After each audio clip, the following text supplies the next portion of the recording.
Bugün tamamilə müasir bir Qarabağ qurulur. Azad olunan torpaqlarımızda indi beynəlxalq konferanslar keçirilir. Biz qələbəmizi xalq, ordu və prezidentin birliyi sayəsində qazandıq. Bunu jurnalistlərə açıqlamasında millət vəkili Jalə Əliyeva bildirib.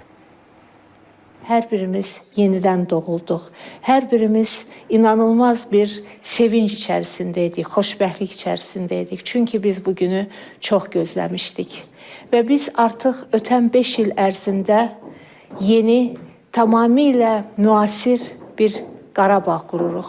Əvvəlkindən daha gözəl, cənnət bir məkan qururuq.